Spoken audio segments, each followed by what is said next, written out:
O Ano Novo Chinês, primeiramente, que não tem uma data exata no ano para começar, porque na China eles utilizam um calendário lunar, então dependendo da movimentação da luna, a data do Ano Novo varia muito. Geralmente acontece entre janeiro e fevereiro. Este ano vai ser no dia 29 de janeiro, né, o Ano Novo Chinês. Né? Como ele é celebrado na China? Antes do Ano Novo, a gente começa com o Festival da Primavera, também porque simboliza o momento que está saindo do inverno, chegando na primavera.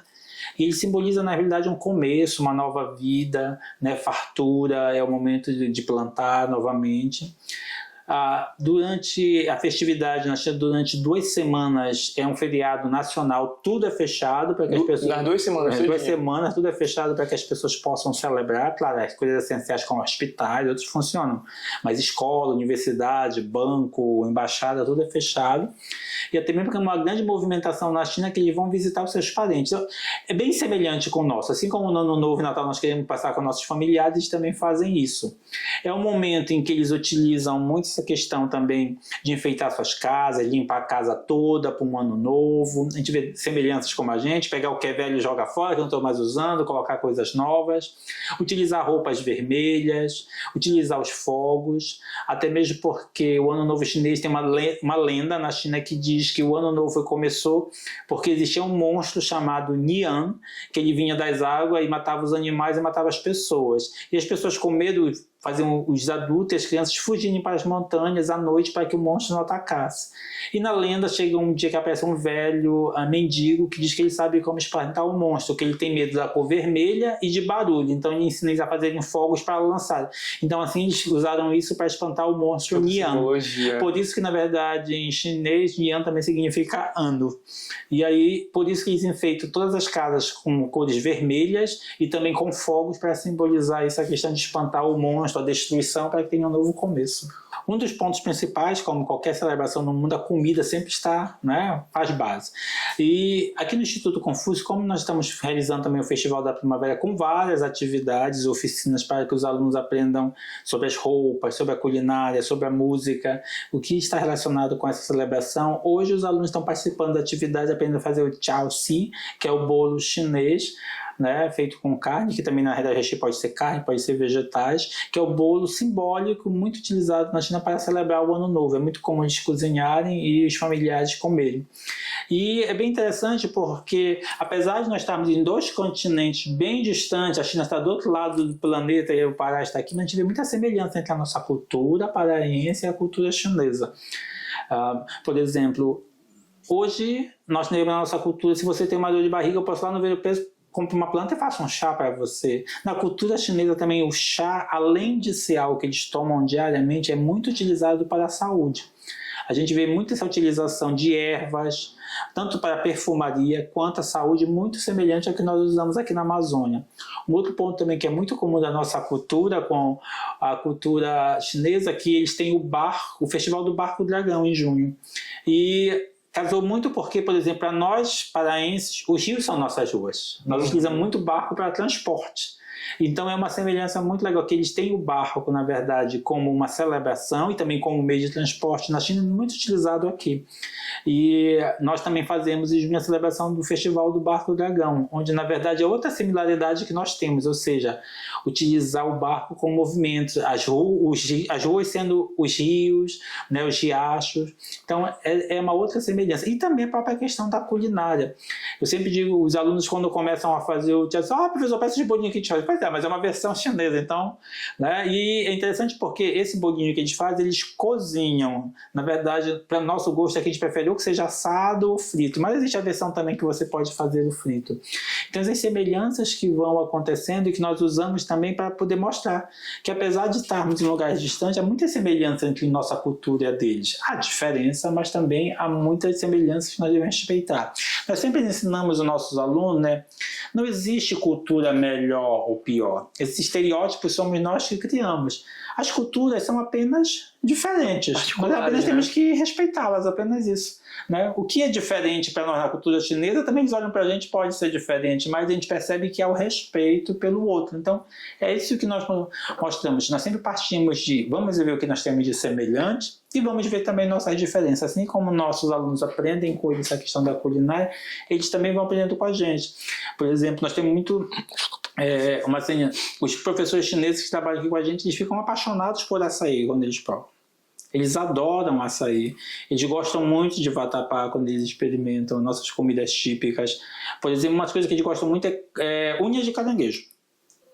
Eles ficam fascinados com essa questão, que é um bolinho que é bem diferente por causa do recheio. Apesar que na China também eles comem caranguejo, mas eles nunca haviam visto essa forma que nós utilizamos.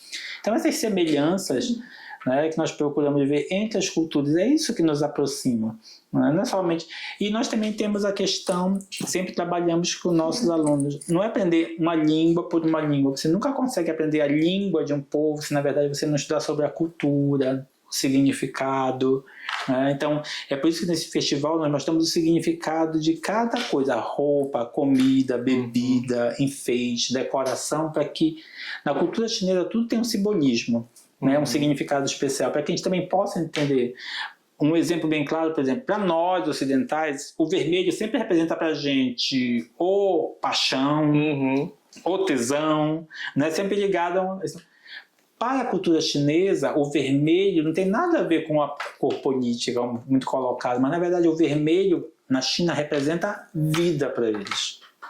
Na realidade representa a cor da vida, então por isso que é utilizado o vermelho na cultura chinesa. Então na verdade, e os alunos ficam dizendo, olha, a mesma cor, só que nós temos uma visão sobre elas e os chineses têm outra. Né? E eles começam nessa questão dessa unidade, né, ver essas questões semelhantes para que a gente possa continuar. E a gente vê um interesse muito grande nos nossos alunos nessa questão de aprender sobre a cultura, né, dessas similaridades. O meu interesse pela cultura chinesa se deu ao mesmo tempo também que eu comecei a ter um interesse pela cultura japonesa, e ambos interesses pelas línguas, pela possibilidade que elas ofertam, dando um enfoque para a cultura chinesa, da possibilidade de estudar no país, considerando que a Embaixada da China aqui no Brasil, ela oferece bolsas de estudos, tanto em níveis de graduação quanto em níveis de pós-graduação, para que brasileiros ou brasileiras para irem para lá estudar e se aperfeiçoar, quem sabe continuar lá ou voltar para cá e aplicar o que eles aprenderam lá. Interesse bastante profissional, né? Então... Sim, é um interesse profissional e acadêmico, considerando que a China ela tem universidades muito boas. É um país que não só no campo do mercado internacional enfoque, mas academicamente também é. O Instituto eu conheci porque eu fui... Acho que, para te falar a verdade, eu não sei nem como apareceu para mim. Eu só sei que surgiu uma vez e eu vi que era um curso de mandarim ofertado de forma gratuita em inúmeros horários, e aí eu falei, não tenho nada a perder, né? E eu apliquei. E aqui dentro do Instituto a gente tem uma possibilidade que é não só o ensino da língua, a gente tem a possibilidade também do aprofundamento cultural, porque o Instituto ele faz muito disso, de fazer variados cursos ou comemorações referentes a datas, a celebrações chinesas. Aqui, por exemplo, nesse curso que tu estás, é para a gente falar sobre a formação dos bolinhos, que são os bao jiao zi. E eu acho que ofertaram um curso no início desse ano. E eu vim mais porque, para falar a verdade, eu adoro comer.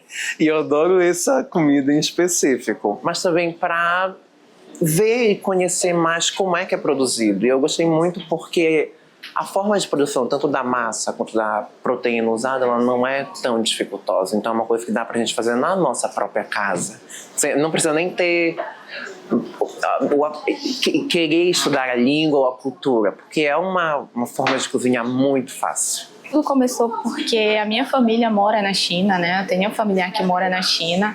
E aí eu sempre gostei muito da cultura chinesa por ter esse convívio, né? Por ter essa interação entre Brasil e China também. Eu acho uma cultura muito interessante.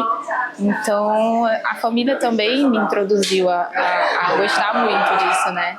E foi por aí que eu comecei a gostar da cultura chinesa em si. De tudo um pouco, né? Tanto pela minha família, quanto por querer entender mais do mandarim, querer ser fluente em mandarim e pelas oportunidades que a cultura chinesa e a língua chinesa vai ofertar pra gente, né? Porque a China está em ascensão muito grande e isso o mandarim acaba levantando muito, tanto na nossa carreira quanto, enfim, para viagem e tudo mais. E conseguir, meu principal objetivo, conseguir mestrado ou pós-graduação e fazer esse intercâmbio. E aí a gente acaba interagindo tanto e é muito interessante a gente ver a história da China, né? Ver a cultura e interage cada vez mais com o povo chinês, né?